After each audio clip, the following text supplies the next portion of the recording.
Hello everyone, myself Neha Sharma, Assistant Professor from Sant Haridas College of Higher Education. Our today's topic is training and development. This is the rest part of our previous lecture. In this lecture, we will discuss about methods of training and development program, process of training and development program, and how to evaluate effectiveness of training and development program. So first, we will discuss about methods of training and development program. There are several training and development methods are available. So training and development methods can be classified into two categories. First is on the job methods and second off the job methods. On the job method refers to the methods of training in which a person learns a job by actually performing it. A person works on a job and learns and develops expertise at the same time. So that's why this is called on the job methods. In this, the first one is understudy. In understudy, the employee is trained by his or her supervisors. The trainee is attached with his or her senior and called understudy or assistant. For example, a future manager might spend few months as assistant to the present manager. The next is job rotation. Job rotation refers to shifting movement of an employees from one job to another on regular intervals. The next is special projects. In a special project, the trainees may ask to work on a special project related with departmental objectives. By this, the trainees will acquire the knowledge of the assigned work and also learn how to work with others. Next is experience. It refers to learning by doing. Yeah, exactly. This is one of the oldest method of the on-job training. Although this is very effective method, but it is also very time consuming and wasteful. Thus, it should be followed by other training methods. The next is committee assignment. In this method, the trainee become members of a committee. The committee is assigned a problem to discuss and make recommendations. Next is coaching. In this, the supervisor or the superior acts as a guide and instructor of the trainee. This involves extensive demonstration and continuous critical evaluation and correction. Now, come to the off-the-job methods. These methods require trainees to leave their workplace and concentrate their entire time towards the training objective. So these days, off-the-job training method have become popular due to limitations of the on-job training methods such as facilities and environment, lack of group discussion and full participation among the trainees from different discipline, etc. So in the job methods, in the off-job methods, the development of trainees is a primary task, rest everything is secondary. So following are the main off-job training methods. The first is special courses and lectures. These are the most traditional and famous today. So method of developing personnel. Special courses and lectures are either designed by the company itself or by the management professional schools. Companies then sponsor their trainees to attend these courses or lectures. These are quick and more simple ways to provide knowledge to a large group of trainees. Next is conferences and seminars. In this, the participants are required to pool their thoughts, ideas, viewpoints, suggestions and recommendations.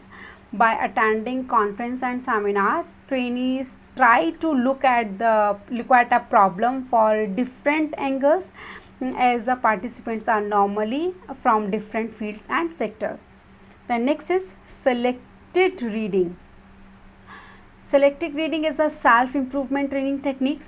The persons acquire knowledge and awareness by reading various trade journals and magazines. Most of the companies have their own libraries. The employees become the member of the professional association to keep abreast of latest developments in their respective fields. The next is case study method. This technique was developed by Harvard Business School, USA. It is used as a supplement to lecture method. A case is written record of a real business situation problem faced by a company. The case is provided to the trainees for discussion and analysis. Identification and diagnosis of the problem is the main aim in the case study method. So alternate courses of action are suggested from participants. The next is programmed instruction learning. This is step by step self learning method where the medium may be a textbook, computer or internet. This is a systematic method for teaching job skills involving presenting questions or facts, allowing the person to respond and giving the learner immediate feedback on the accuracy of his or her answer. The next is brainstorming. Brainstorming is a creative training technique. It helps people to solve problems in a new and different way. In this technique, the trainees are given the opportunity to generate ideas openly and without any fear of judgment. So criticism of any idea is not allowed so as to reduce inhibiting forces. Once a lot ideas are generated, then they are evaluated for their cost and feasibility. Next is role playing. In role playing method, the trainees are assigned a role which they have to play in artificially created situation. For example, a trainee is asked to play the role of a trade union leader and another trainee is required to perform the role of HR manager. This technique results in better understanding of each other's situation by putting foot in others' shoes. Next is vestibule schools. Large organizations frequently provide what are described as vestibule schools, primary to actual shop experience. As far as possible, shop conditions are duplicated, but instruction, not output, is major objective. So, vestibule schools is operated as a specialized endeavor by the personnel department. This training is required when the amount of training that has to be done exceed the capacity of the line supervisor. A portion of training is evolved from the line and assigned to staff through a vestibule school. The advantages of this is specialization.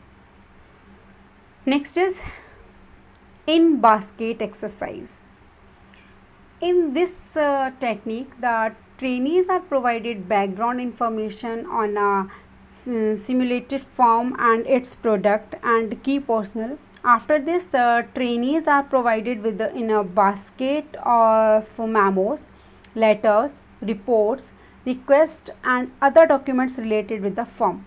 The trainee must make sense. The trainee must make sense out of this mass of paperwork and prepare memos, make notes and delegate tasks within a limit time period. Next is business games. Yes, business games involve teams of trainees. The term discuss and analyze the problem and arrive at decision. Generally, issues related with inventory, sales, research and development, production process, etc. are taken up for consideration. So, next is behavior modeling. In behavior modeling, this is a structured approach to teach specific supervisory skill. This is based on social learning theory, in which the trainee is provided with a specific model of behavior and is informed in advance of the consequences of engaging in that type of behavior. The next is sensitivity. In this type of training, a small group of trainees consisting of 10 to 12 person is formed, which meets in an unstructured situation There is no set agenda or schedule or plan. The main objectives are more openness with each other, increasing listening skills, trust, support, tolerance, and concern for others. So all these are methods of training and development program. Now come to the process of training and development.